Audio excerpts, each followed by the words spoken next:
Hi friends, welcome back to our channel. మీరు మా ఛానల్ని ఫస్ట్ టైం చేస్తున్నట్లయితే లైక్ చేయండి, షేర్ చేయండి, సబ్స్క్రైబ్ చేసుకోండి friends. Today special veg fried rice.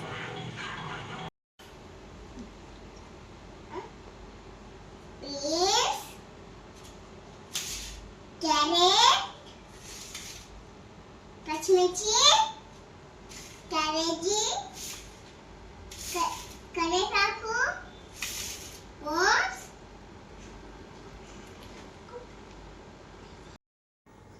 ముందుగా కళాయి పెట్టుకొని కళాయి కొంచెం హీట్ అయ్యాక 2 టేబుల్ స్పూన్స్ ఆయిల్ వేసుకోండి.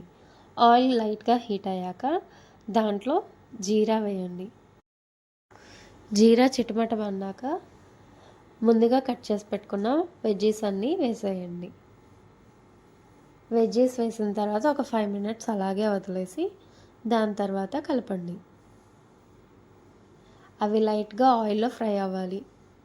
ఇది చేసే ప్రాసెస్ మొత్తం హై ఫ్లేమ్లోనే చేసుకోండి, అప్పుడు టేస్ట్ బాగుంటుంది. ఇవి లైట్గా ఫ్రై అయ్యాక కొంచెం అల్లం పేస్ట్ వేయండి. అల్లం పేస్ట్ వేసి కాస్త ఫ్రై అవ్వనివ్వండి.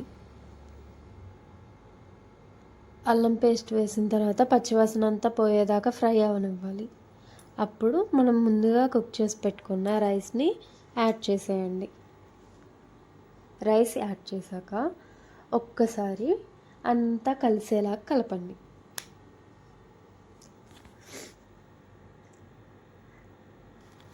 కొంచెం మిరియాల పొడి, కొంచెం ధనియాల పొడి, కొంచెం సాల్ట్ మీ టేస్ట్కి తగినట్టుగా అడ్జస్ట్ చేసుకోండి. అలాగే కొంచెం రెడ్ చిల్లీ పౌడర్, ఇవన్నీ వేసి కొంచెం సోయా సాస్, కొంచెం గ్రీన్ చిల్లీ సాస్, కొంచెం వెనిగర్, లైట్గా టమాటా సాస్, ఇవన్నీ వేసి కొత్తిమీర పుదీనా కూడా వేసేసి ఇవన్నీ కలిసేలాగా ఒకసారి కలిపేయండి. నేను చూపిస్తున్న విధంగా మొత్తం కలిసేలాగా కలపండి. లేదంటే ఇవన్నీ ఎక్కడికక్కడే ఉండిపోయి మనం తినేటప్పుడు ఒకే చోట ముద్దగా తగులుతుంది. అందుకని బాగా కలపండి. మీరు ఇలా కలిపే ప్రాసెస్ అంతా హై ఫ్లేమ్లో పెట్టుకొనే చేయండి. అప్పుడు ప్రతి ఒక్క ఫ్లేవర్ రైస్కి పట్టి టేస్టీగా ఉంటుంది.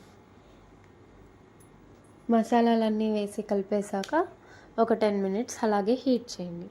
అంతే, ఎంత టేస్టీ అయినా మన వెజ్ ఫ్రైడ్ రైస్ రెడీ. దీంట్లోకి ఆమ్లెట్ వేసుకొని, పెరుగు నంచుకొని, ఆనియన్స్ నంచుకొని తింటే సూపర్ ఉంటుంది. ఒకసారి మీరు ట్రై చేసి మీకు ఎలా కుదిరిందో నాకు కామెంట్ చేయండి.